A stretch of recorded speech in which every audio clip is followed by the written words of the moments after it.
I think I've only become more successful as I've narrowed my choices. So like when I got into this, when I was at the Daily Show and even first few years at Conan, I really thought of myself as like a writer performer. And then I'd feel bad if I didn't perform it. If I wrote a sketch and I put somebody else in it instead of forcing myself into it, I felt bad. And it used up so much energy. And when I was finally like, I'm a writer, that's really when my career took off. I'm Charla Lauriston, a stand-up comedian, writer, director, and producer, and this is the Working Writer Podcast, where screenwriters, creatives, and industry insiders share their stories of breaking in hopes that it helps you along your path. I'm so excited you could join us. If you like what you hear, don't forget to like, subscribe, and share. Without further ado, let's get to work.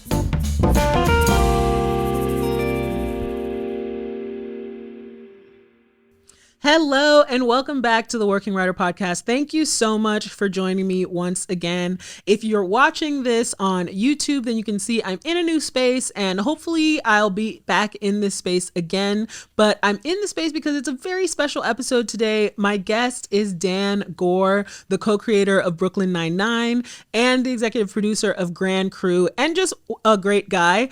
In this episode, we talk about his early career and his transition to becoming a showrunner. I hope that you get a ton out of it. I hope you enjoy. Without any further ado, here's my interview with Dan Goor. Dan Goor! Welcome to the podcast. Thank you so much for having me. I'm so excited to be on. Oh my God, I'm so excited to have you. It's so nice to see you too. You're in this fresh space that I'm in. So you're my first guest inside of this studio space. I feel super profesh. Okay, so I'm so excited to have you. Yeah, I couldn't tell if that was a real brick wall or if it was like a Zoom background kind of brick wall. And it's real. This is the real deal. It is real. It is real. It is kind of a set. Like I can see like like it ends at a certain point, but you know what? I like to like let people in. Will it slowly No, it will not. It's drilled into the wall, you know? Yeah, just in case anyone was wondering and wants to know what's going on with this brick wall. Dan Goor, you know what? We were just talking about this right before we pressed record, but I kind of feel like it's relevant. What have you been up to since the strike ended? How are you feeling about the strike ending? Well, the strike just ended, so I had a pitch that was pretty much ready to go, and so I've pitched. This is an idea for a new show, and I've pitched it that I would be running. It would sort of be my show, and I pitched it to the studio. So for your listeners, the steps are that you have a pitch, you pitch it to a studio, and then if the studio says okay, you take that pitch and you go to the various platforms. So either to a network or to a streamer. So the next stage right now is sort of figuring out when to take it to those streamers. It's a pitch for streaming. And because of the strike, everyone's just kind of like doesn't know what's going on. They don't know, like, are streamers buying right now? Right. Are they? So that's what I've been up to since the strike. Also, I'm writing a couple of movies with Mindy Kaling. Phenomenal. We're writing Legally Blonde 3. Oh my God. For her and, oh my God. To co-star in. And how do I feel about the strike ending? I'm very happy, and I think the Guild did a great job. I really think we got a lot, which is great. And now I'm excited to be back at work, and I'm excited for SAG-AFTRA to also end. Settle, and to get what they deserve as well. Yay! All right, you know what? Good vibes all around. So Dan, and I was asking what you've been up to since the strike. I was telling Dan that I've been up to this podcast and I've been writing a spec script. It's a mockumentary about 3 sisters who are witches, and it's had its ups and downs, you know, but I really want a new sample. And I did a short film about this with this idea, and it was really fun. So I want to make it into a sample script, but it's had its ups and downs. Sometimes I completely put it away.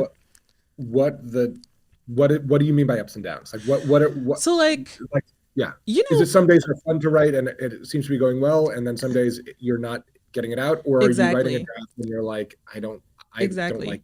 You know what it is? It's just that pilots are hard, and I've gone back and forth about what the pilot story should be, and Mhm. is this an origin story? Is this a premise pilot, or is it just like it, we're just it's just their everyday lives. And like, before I was doing a thing where it's like they're getting their powers in this episode or something like that. But that has proven to not be fun. And it just feels like it's too complicated. And so now they already have their powers and it's just a regular, they run a candle shop as well. A lot's going on in Yeah. this pilot. And like, so now it's really about they are having a big sale for the candle shop and it's not going well. So I feel like this is a much funner episode because I'm not doing a lot of like laying a lot of groundwork. It's like a lot of things are already set up. So, and I'm getting to play more with the characters and the world and the story. So I like it more now, but that's what I mean by ups and downs. I have a hard time like deciding sometimes. So I worked on a mockumentary. I worked on Parks and Recreation You for a also little worked while. on The Office briefly. Yeah, Yeah. on The Office very briefly. It was a very good experience. But one thing I'd say is like we would often ask the question of why is the documentary crew there that Yes. day? And that's especially true of The Office. And I think that I was going to suggest even that even if you do an origin story, the origin story doesn't have to be the origin of them as witches. It Yeah. could be the origin of the crew showing up I like that. and sort Yeah. of like why they're doing it. But it's the why now should Yeah, be and for absolutely. And to me, the candle store failing and like, not yeah, about to close, because that is the origin story for The Office. And I've watched that pilot a million times and they never really answer why the crew is there. It's just right, that is the reason that they're there. Like, you right, know, right.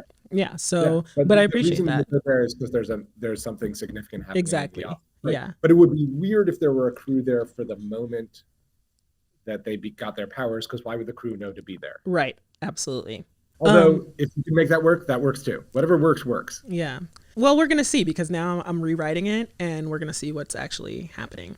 So I usually start every episode by asking my guest, where are you from and what's your cultural background? I'm from Bethesda, Maryland, Mm-hmm. which is a suburb of Washington, D.C. I went to high school in Brooklyn, New York. And so those are sort of my like formative upbringing places. And there's a Woody Allen joke where he said my mother, I think it's my mother, but it might be his father. My mother was a Reformed Jew, very Reformed. She's a Nazi. I wouldn't quite go that far, but I'm exceptionally Reformed. I'm Wonderful. culturally Jewish, but like I had a bar mitzvah, and in the bar mitzvah, I said I didn't believe in God, Oh, wow. which, How did that yeah, go for the, over? very few people were listening, I think, because one Oh. person was like, what? And everyone else was unfazed by it. What if the rest of them didn't believe in God either and it was just like, all right, Well, at least this kid knows? I think in Reform Judaism, that's pretty common. Okay. So you're from Bethesda, Maryland. How did you find your way into writing and eventually being who you are?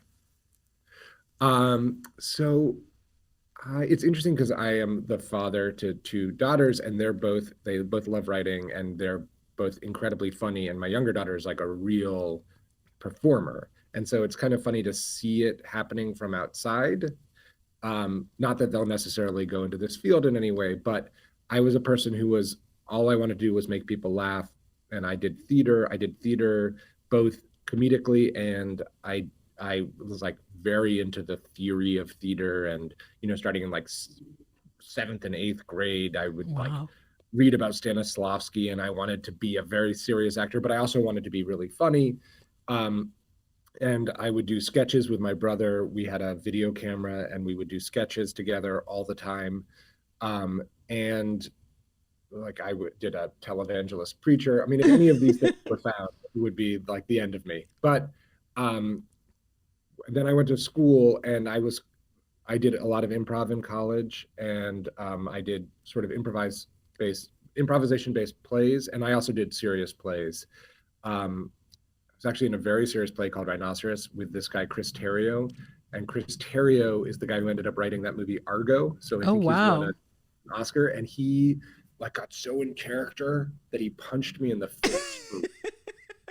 Um, but uh, I was a biochemistry major, and I was gonna go to med school, and Wow. then I took a year off and I traveled, and I took clown classes in England from a very Very jerky cool. French clown. He was such an asshole. Very Uh, cool. and it kind of ruined my experience of performing. And then my best friend at the time from college was going to apply for writing jobs. And so I asked if in the weeks before med school started, if I could apply with him. And he said yes. And he went to elementary school with the assistant to the executive producer of The Daily Show. Oh, okay. Very cool. So he found out from her that the writers were hiring, and we submitted. And 2 weeks later, we got hired, and that was the end of that. As a And it writing was team.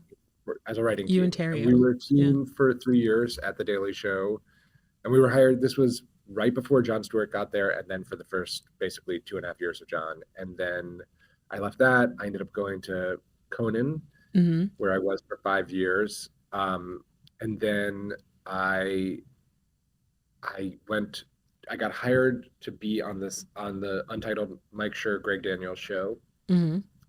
and my wife was a lawyer, and we lived in New York, and she quit her job, and I left Conan, and then they hired Amy, and Amy was pregnant, and the episode order went from 13 guaranteed episodes to 6. Oh, And wow. instead of starting like the next month, it was starting in 8 months or a year, or they didn't know when. Or maybe it was 8 months or something. And so they very nicely, Mike and Greg. So first, Conan let me just stay on for a while, and then Mike and Greg said, if you want to, you can be a consultant at the office.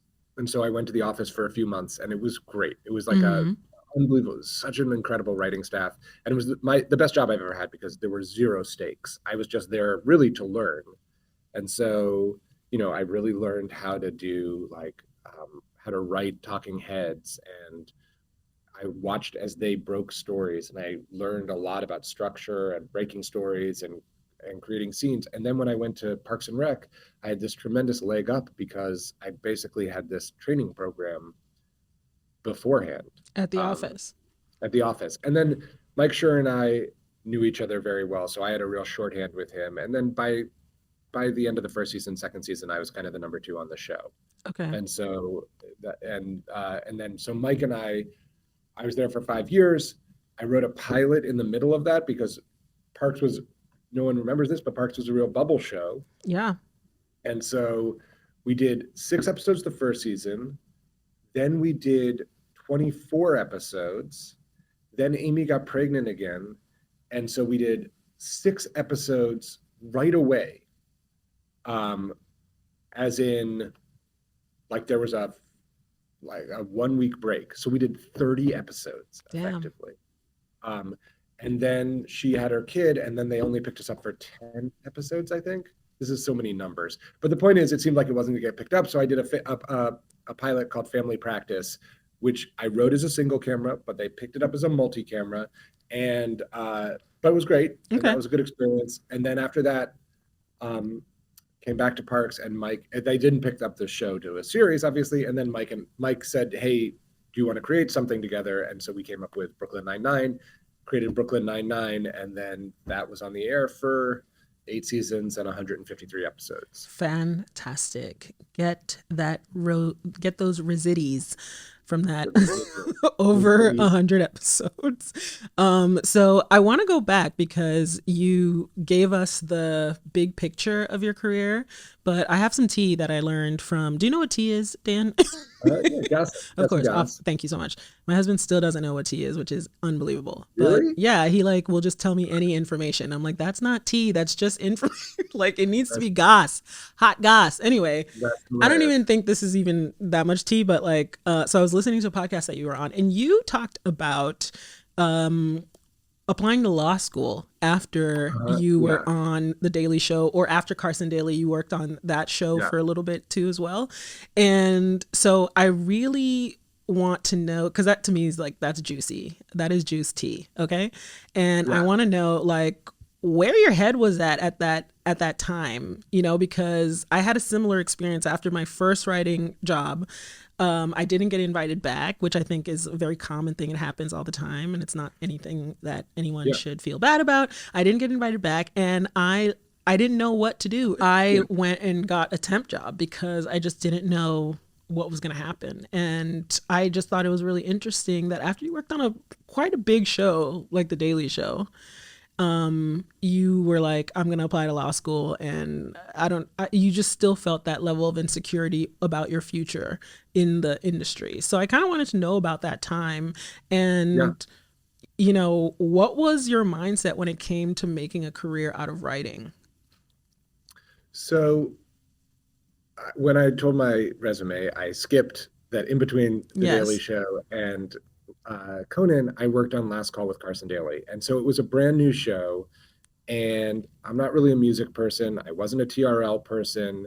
When I left The Daily Show, I was very young when I started. I was 23, and I was there for 3 years. And I had a few naive ideas about what I thought my career would be. And also, I was very sheltered. I think a lot of times when people, I think this is probably less true now because there's so much more of an understanding of how the industry works. There are great podcasts like your own, and people talk about how the sausage is made a lot more. Mm-hmm. But the world of entertainment that I knew of comedy writing was really New York. It was really like The Daily Show, Conan, SNL, Letterman at the time. Um, and that was, and I guess Bill Maher was maybe a thing still then. Um, and so I was a real East Coast person, and I was like, I am, I'm gonna leave the Daily Show, and I'm gonna get another job, and I'm only gonna apply for jobs in New York. And there were no jobs in New York. They hired one person at SNL. It was Mel Brooks's son, who's like a super accomplished and famous writer as well. Um, and Charlie, my writing partner, was willing, like, applied for Weekend Update, which I didn't want to do news parody jokes anymore. And so at a certain point, there were no other job opportunities. And then Carson Daly was hiring, and I applied and got the job. And that show, especially in the first year, didn't really know what it was. We tried a lot of different things. It was like, is it going to be kind of like a Letterman show? Is it just going to be a music show? And at the end of the day, it just wasn't a show that was a good fit for me, for my sensibility. And I was unhappy. And I was kind of like, I mean, at the time, I was pretty young and I didn't have kids and I just gotten engaged. And I said to my wife, um, uh, right after we got married, I said, give me a year. I said, I said, I don't need to do this. I don't need to be in entertainment. There are people who say like, it's the only thing I can do. And Yeah. I felt like, I feel like those people are not necessarily right. They're smart. A lot of the people who say this and they can do a lot of different things, but I didn't want to just be in entertainment to be in entertainment. And so I could go to a party and say like, I have this cool job. I'm a writer. And so I said to my wife, give me 1 year. Well, I applied to law school and I got in. And then Mm-hmm. I said to my wife, I want to defer for a year. Give me 1 year to either get a job that I'm proud of or to write something I'm proud of, even if it doesn't get produced. If I write a script and I'm like, this is great, then that is meaningful. And if I get a job that is meaningful, then obviously it's meaningful. And I just had really good luck and timing. And 2 weeks later, I got hired by Conan. Amazing. So I quit Carson Daly. And then 2 weeks later, I got hired by Conan. Why did you went to undergrad for biochemistry? You were like on a track to like be a doctor, right? Well, again, I come from Bethesda, and Okay. NIH is like down the street from me. So like I literally went and heard Fauci give speeches, Dr. Fauci, in 8th grade. I'm not kidding. I know, like Mm-hmm. I've known. So I was really in this on the science track more than even on the doctor track, and I didn't know what kind of doctor I wanted to be, but I was really grossed out by blood Yeah, it's and by really, I hate hospitals. yeah. Absolutely I not. hate hospitals. I hate the smell. Yeah, I don't like sickness. I'm not good at it's not that. cool. And so, I mean, I was just watching a show. There's like a spinoff of The Boys, that show on Amazon, which I think Mm-hmm. is a really smart show. And there's a superhero, and her power is that if she cuts herself, she can use her blood like a weapon. And I had to stop watching. Yeah, I was like, yeah, I'm so grossed out by blood. yeah. So I don't think that was ever going to be the right thing for me. And then law school, after I worked for the clown in England, I'm sorry, took lessons from the clown. I worked for a barrister on a murder trial, and it was fascinating. And so I had like a kind of like idyllic view of what being a lawyer could be, you know? I mean, I'm sure I wouldn't have ended up having that experience, but I was like, oh, do interesting stuff and be a law professor or Hmm. something. Um, which I know a lot of people, you know, it's the reality is you end up having student loans and it's hard to do that kind of thing and whatever, you know. Absolutely. But people are very satisfying. I'm pro lawyer. People have very satisfying jobs as lawyers. I'm not trying to hit lawyers, Absolutely. but But there are tons my of wife's a lawyers lawyer. who don't want to be lawyers as well. So, I Yeah. mean, that's across professions actually, but lawyer is a big Um, one. but yeah, so but I always, I mean, my dream when I was a kid was to be like a comedian and a nuclear physicist. Right. So like I've always kind of wanted to do both things, to do something in entertainment and something not in entertainment. And the truth is, I think that's impossible. You kind of have to make a choice. You And do. in fact, I think I've only become more successful as I've narrowed my choices. So like when I got into this, when I was at the Daily Show and even first few years at Conan, I really thought of myself as like a writer performer. And then I'd feel bad if I didn't perform it. If I wrote a sketch and I put somebody else in it instead of forcing myself into it, I felt bad. And it used up so much energy. And when I was finally like, I'm a writer, that's really when my career took off. Now, that's life advice for me. That's not true for a lot of people. Like our friend Phil, who ran Grand Crew, is a fantastic performer. I And a don't think he rapper. And he's a and a musician. rapper, a Yeah. musician. Yeah. Yeah. I don't think he should give up on those things at all, but at all. So, like, we're just different people, you know? But I also think, like, maybe if I said, I'm going to be a performer, then that would have been my career. I think for me, focusing on one thing was the right thing to do, and then like that can sometimes afford you more opportunities. Like I've been able to direct episodes of shows that I've been an executive producer on because I've been successful as a writer, you know. But if yeah, so I I don't know. think this is really interesting, Dan, because quitting is one of the scariest, hardest things for us to do as creatives, especially because so many of us are like multidisciplinary. A lot of us do a lot of things. And even I, in the last year have just not wanted to do as much stand up. And I was so obsessed with this, like, but I'm a stand up, but people know me as a Right. stand up. But I didn't want to go out at night. I didn't, I was tired and I just wasn't enjoying it in the same way that I was enjoying it. And it doesn't mean that, I'm quitting forever or that or whatever. It just like there's just so much weight to quitting.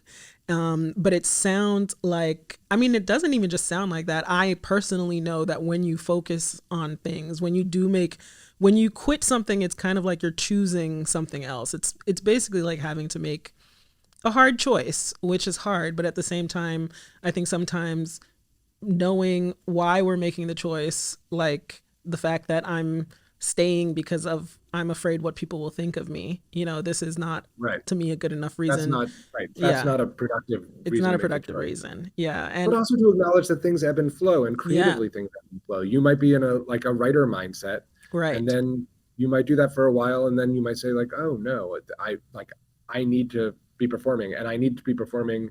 Different people have different processes. So like some people need to perform because that feeds their writer brain Absolutely. too. And sometimes that is what it is for me. Like sometimes when I'm in a writer's room for too long and I haven't performed, I can feel really depleted as an artist myself. And like getting out there and doing my own jokes and just doing something for myself creatively can Yeah. feel really rejuvenating.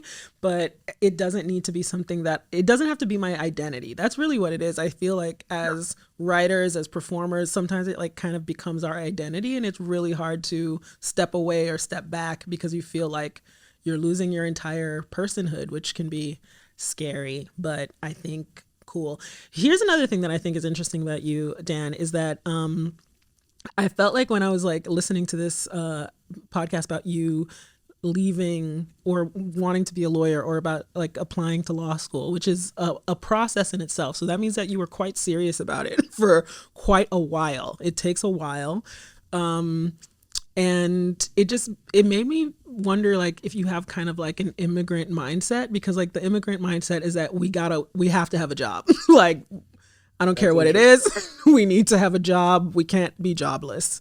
So Well, yeah. I definitely felt like we can't be jobless. Hmm. Like, I mean, I think like my family, so my great grandparents immigrated to the United States, and they were like house painters, and then their kids went to City College in New York, and then their kids went to like Harvard and Swarthmore, and then so did and became scientists and government workers, and then their kids, my generation, also went to great schools and became artists.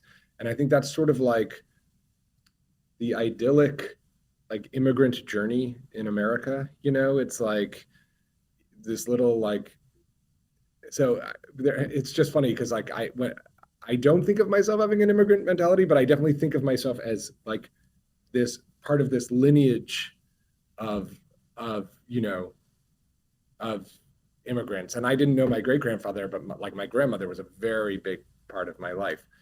Um, yeah, I mean, I think the other thing about an immigrant mentality is like you need a degree, right? That's the Yeah. other thing. Like it's not just a job. It's like you need a degree, you need a PhD, you need a MD, you need a JD or whatever. Um, and I think that both of my parents have advanced degrees. My dad was PhD, my mom was master's, and like I'm sure I felt at some level, on some level, that would be smart or validating or expected or something. Absolutely. But, other people that who aren't Dan Gore, if a job ends, they just wait for another one. They don't Right. apply to law school and get in. So I'm wondering, was there a level of panic or fear, or just like you didn't seem particularly like it has to So be this or I mean, nothing? I was pretty miserable at that job. Right. And So you were again, questioning your whole like I was trajectory. questioning everything. And my wife was at law school. So and she went to Chicago. And so we were long distance. And I know this is going to sound crazy, but like taking standardized tests is like my happy place. So studying for the LSAT, which just meant taking a lot of practice tests and then taking it, was like kind of a release or a relief.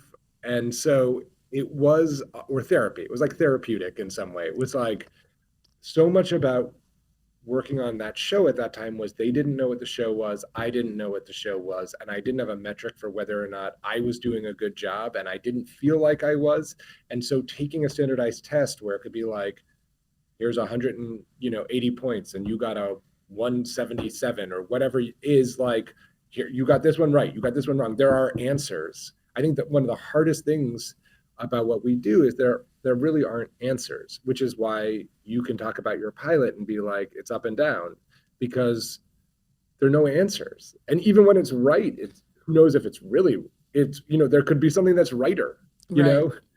It's that's what's so hard, and living in that ambiguity is really, really difficult. Absolutely. And I feel like when, somebody like me looks at somebody like you, because I agree navigating ambiguity has been one of the hardest parts of this career. And when I look at somebody like you, I, make the assumption that will probably be wrong, that you've mastered it to a certain extent. No, not Yeah. not at all. And I think like I actually think my one of my flaws when I'm running a show is that I'm really willing to consider every idea at any point in the process. And so, there are people who, and that is often called being indecisive, but I would say it's trying to find the best possible solution. Um, and that's because on some level, I feel like there is no unambiguous right answer in what we do, and I'm always trying to make whatever I'm doing better. Yeah. It feels like in your, taking the LSATs and things, what you're looking for, like all of us are, is like certainty. And you found comfort in the certainty of just, I know exactly what I need to do. Yeah. Have you found that anywhere in the career now?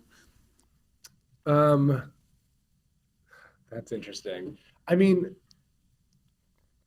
That's really interesting. I'm not 100% sure how to answer that question because I think the only answer I can give is yes and no. So like on an individual script, let's say, I feel like you can be. I that's a really hard thing. I guess Yeah. you hear from what I'm saying, the answer is no. No. You almost never find. Yeah. That said, you do a table read of a script that you're proud of and it goes exceptionally well, and then you see the episode and it's great, and after the fact, you can go, that was great. But then you start on the next script and you're like, does this story work? Is this the right? Is what we're saying about the characters correct? Are these jokes right? Like it always starts over. Yeah. And I think it's in some ways harder when you're in charge. Like I will say, being number two is a lot easier For sure. on the show, Yes. or and also kind of the role I had with Phil, which was sort of like an advisor type, because then you can just have ideas and you can always think your idea is right, and the other person has to either Take has it to or leave it. implement them and say Yeah. yes or no. You know what I Yeah. mean? Number two is the best. The yes or no is the hardest Yeah, job. Yeah. yeah.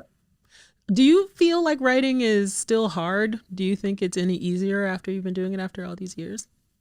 I think it is still hard, but it's definitely easier. And I think it depends on the project, and I think it depends on how long it takes you to get the voice of the project. So, like with the new show that I pitched, I'm sure it'll take me, if I have to write a pilot, it'll take me a long time to write the first 5 pages of that pilot. How long? What's a long time? Well, it depends what the deadline is. Right. I'm very deadline dependent. I mean, look, on Brooklyn, we did 153 episodes. By the end, people will be like, "Don't you get writer's block? Writer's block isn't a thing. Like, Yeah. you have a deadline, you do it. Yeah. There's just no ifs, ands, or buts about it." And like, certain aspects are always hard. It's always hard to break a story, but is writing a scene was by the end was writing a scene between Jake and Charles hard. I mean, it's always hard to come up with good jokes, but like fundamentally, I understood what that scene, how a scene should be organized, and how it should work. And I felt the same way on Parks, where I was there for 90 episodes.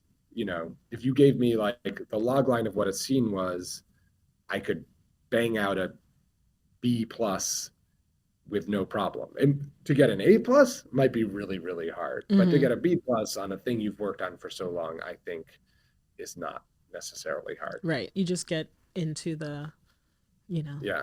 rote mechanical kind of we do this over And and there are over. things that I'm definitely better at now than I was before. And then, different people have different strengths, and I don't know. It's interesting. Writing it's hard. It's all hard. It's all hard. But it makes me wonder from listening to you if you would have gotten bored with being a lawyer, because that's, I think, what I personally think that writers are or creatives are a little bit adrenaline junkies, or Uh, maybe we have ADHD. I don't know what we need, like the novelty and we also need the ambiguity. And even though I'm sure there is that in the law as well, and you can find that interesting and exciting, obviously this is way more interesting because there is no structure, there are no rules, and it could right. always My go counter any way. argument would be, I think one of the things I'm attracted to in writing, especially in long form writing, is problem solving and Yeah, like puzzle solving. And I think that the law is a lot of puzzle solving, as depending on well. what you do, you know. Interesting. But I think, yeah. And yeah, I thought I don't know. about being But a lawyer too after college, it but would have been good. yeah, But you'd be good at that would anything. have been, oh, Dan, stop it. Oh my God. But Yeah. then I interned for my state rep in my hometown, and Uh-huh. I just saw his life as a lawyer, and I was like, nah, no. He's like a criminal attorney, and it was just like so much reading, and like the letters were tiny, like in these law books, and I was like, no way, I can't. So I didn't do it. That's funny. Yeah. It turns out you just had a bad prescription for your I couldn't classes. see the words. So So you were uh, interning not at the state house, but in I his was interning practice. at the state house. He was my state rep, but he was also a practicing criminal attorney. And so I would also Mhm. go to, criminal trials with him, and just seeing the day to day of a lawyer and just like understanding what his job was like. He genuinely loved the law and he loved practicing criminal law. Uh-huh. And I was like, I don't know if I'm excited by the law in this way. I don't think I care enough to pursue this. So that was me. Yeah, I definitely think, I mean, the thing I'm most envious of is no matter what career a person has, I'm always envious when a person seems to just unambiguously love what they do. Yes, me And too. I will find I will say also, like, people who are like that are often the most interesting. I mean, obviously there are exceptions to this, but like they can have a job that if I told you they were like a data specialist at a mid-tier bank, you'd be like, that sounds like a bore. And then you hear them talk about Yeah. it, and you're like wrapped because Yes. it's something they're passionate about.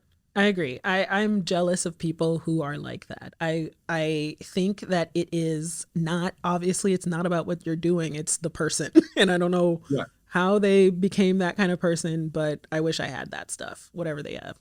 Or it's the interaction of the two, you know? Maybe. Maybe. Yeah. We're gonna take a quick break, and when we come back, I've got some more questions for you. Great. What has been the most valuable experience you've had in your career, Dan, so far, do you think? Ooh, that's a great question. Can I ask what you mean by it though? Like in what sense? I mean, because I thought it was interesting that you, first of all, weren't 100% like ride or die for becoming a writer or a performer. You were like, oh, I'm just gonna leave and be a lawyer, like, it just makes me wonder, like, has there been an experience that you have felt has either propelled you or changed you in some way for the better, or changed the way that you saw the industry in any way? And I know that's kind of that's a little bit of a Yeah, big no, there've been question. like a Yeah. bunch of signpost kind of moments, I Mm-hmm. think. I think working for Conan was really an inflection point. He's so unbelievably funny and very smart, but like just explosively funny, and being exposed to that was really a privilege and wonderful. And then I think I was a decent sketch writer, but then I felt like working at Parks and Rec, it felt like, oh, this is my calling. I felt like, oh, I'm good at this. And that was a real turning point. Just get there, it was getting to be able to break stories and talk about how a story should work and what the structure should be and how it interacts with character and how jokes should interact with all that, like the theory behind it, and then doing it and being in those rooms. That was really a great experience. And then obviously Brooklyn was, like a defining experience for me. And there was a thing where we went to Comic-Con with Brooklyn in maybe season 6, I think, and there was just this whole room. It was a giant room and it was sold out, which was really moving. But then I expected all the questions to just be like questions for Andy, Yeah. but instead it was like this incredibly long line of Latina fans, girl fans, who just wanted to talk to Stephanie Oh, wow. and Melissa, but mostly Stephanie, about representation and about seeing themselves on screen. And that was really moving for me. Wow. And it was like the first time I think that I'd really seen the rubber meet the road on representation, where it wasn't just theoretical. It was like really seeing how moving it was for these girls to see Stephanie and Melissa on screen. Interesting. I mean, your daughters are women of color, and it makes me Yeah. wonder if how do you feel about them possibly entering the industry if that's something that they decide to do? They're so anti Nepo baby that I think even if they could enter the industry, they wouldn't enter the industry. But I just want them to do whatever They want they to do. want. And I think they're I mean, I'm, a huge biased fan, so I understand what you're saying. Like, as a career, is it a more difficult career for a woman of color than a different career? I don't know that I'm the person to I answer don't think that. you can answer that. Yeah, I don't think you Yeah. can answer that. Yeah, but it just was surprising to you that Stefan that this is what happened at Comic Con, like that this character or Yeah, casting that the this main particular thing was person. Yeah. it was the season she'd come out as bi, and so the main thing was Oh, a lot of people talking about it. It was a combination. It was a lot of intersectionality, yeah. and it was people weeping as they No talked, way. and it's like that kind of thing is it's not why you set out to do a show. We set out to make the funniest show we could make, Yeah. and to make a group of characters that people would fall in love with, and then hopefully, and then when that when you see that, it's just very moving. Damn. And we like representation was very important to us. And the reason we chose Brooklyn and the NYPD was because the NYPD is 50% diverse and Brooklyn is incredibly diverse. And so it didn't feel like a forced, like we wanted diversity was a very important diversity and representation were very important to us. And we didn't want it to feel heavy handed or forced Yeah. in the world, which I think, especially at that point of time in time in a lot of like network pilots, you would just see a situation where it was like a Benetton ad, but in a way that didn't really make sense. And it just kind of made for awkward, not believable worlds, you For know? sure. Brooklyn was the first time you were a showrunner. Yeah. What was that transition like for you? First of all, getting your show on the air, which is huge. Mm-hmm. And then second of all, going from being like a staff writer or like a writer on staff to now being like the writer. Well, so Mike Schur and I co-created the show, and the Yes. first season we were co-showrunners, but the plan was always that it would be he would hand it off to me.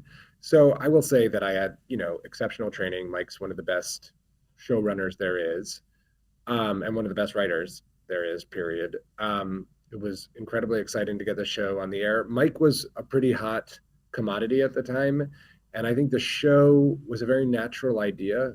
It was like not a forced workplace. It was like, why hasn't there been when we Right. pitched it, it was kind of like, Right. why hasn't there been a cop comedy? And so it was kind of a hot package. And so like, I mean, these are different times, but like Yeah. before we pitched to ABC, they sent donuts and coffee to the Parks and Oh Rec wow. writers room, and like, so it was very exciting. The whole process was super exciting. And I think being a showrunner is really hard. Being a showrunner on a show that does 22 episodes a year is really hard, and then on a show that's done over 100 episodes. So it's just it was hard. It Yeah. was exhausting and hard, and I never saw my family. And I think the television world would be better off if we still did 22 episode seasons. I think Grand Crew would have really benefited, for I agree instance, 100%. if it had 22 episodes. But as a showrunner, I'm very happy that we're in a world where it's only 8 to 10 episodes. Damn.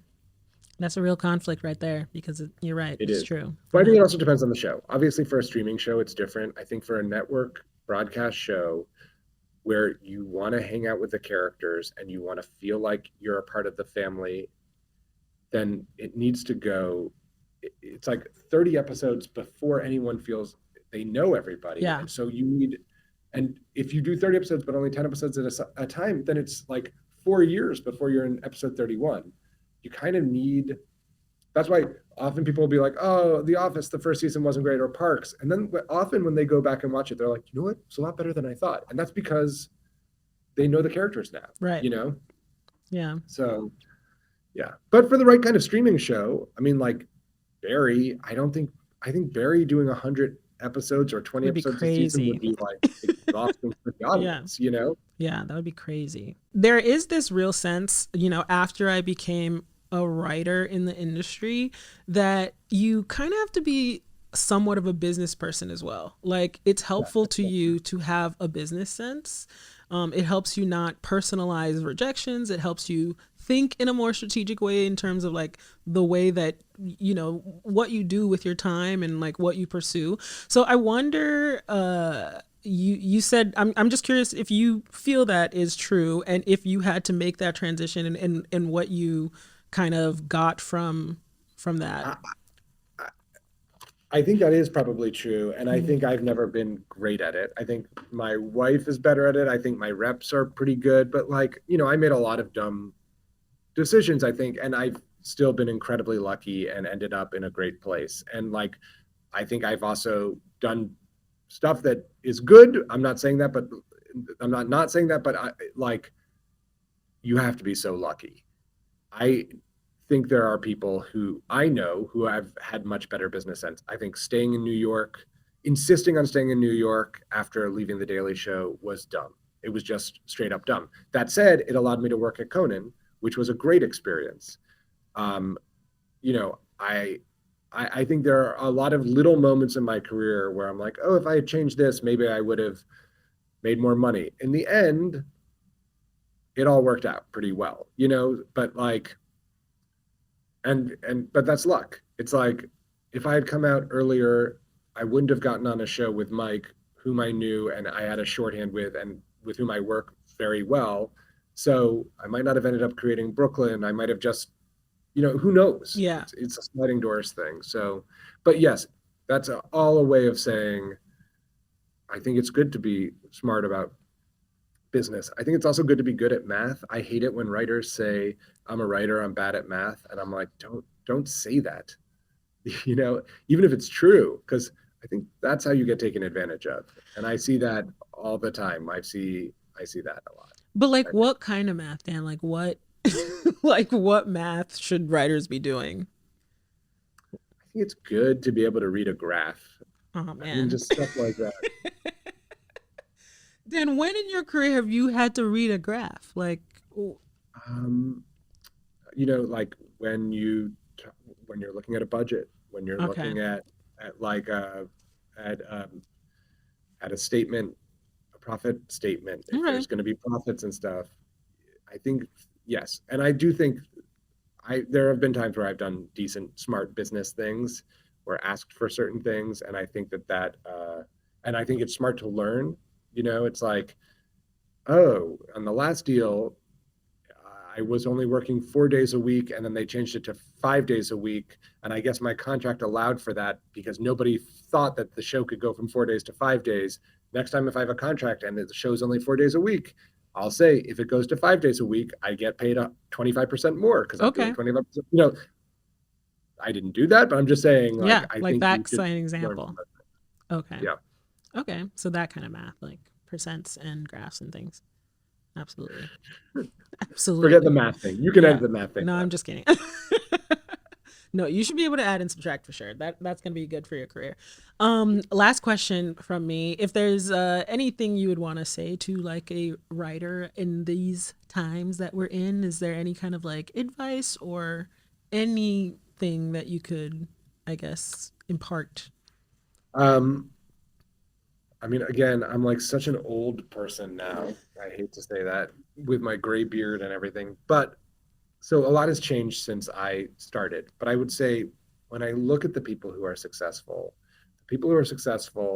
and are young and are coming up, I feel like they find a community of like-minded people and they create stuff together, whether that's on the internet or they write scripts together or whatever. And there's a love of what they're doing in it. They're doing it for non-cynical reasons. They're doing it because they love doing this and they love making people laugh or telling stories. And I think that's really important. I think a lot of people are scared about AI right now. And I would say, don't be scared of AI. I think there's still going to be, I think you have to believe that human beings can tell stories that computers can't. And then at the point at which computers can tell stories as well or better than humans, well, it's game over then, for sure. But None not of us will now. have jobs Yeah. like, yeah, but not now. And maybe that's just not the way to live your life. I don't know, and you don't have to. I mean, I do think that it's meaningful that, like, you can change careers. You can follow. My dad did a million different things. He was a scientist. He and my mom wrote books, children's books.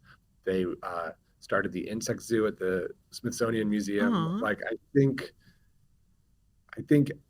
I don't know. Follow your heart. I don't know. I now the more I talk, the more it becomes blather. But but I think what you said is also true. Like, don't do it just because you feel like it's a letdown if you say I'm no longer doing it. That's not very motivational. I think for some people it can be though. I think Yeah. some people just need permission to go.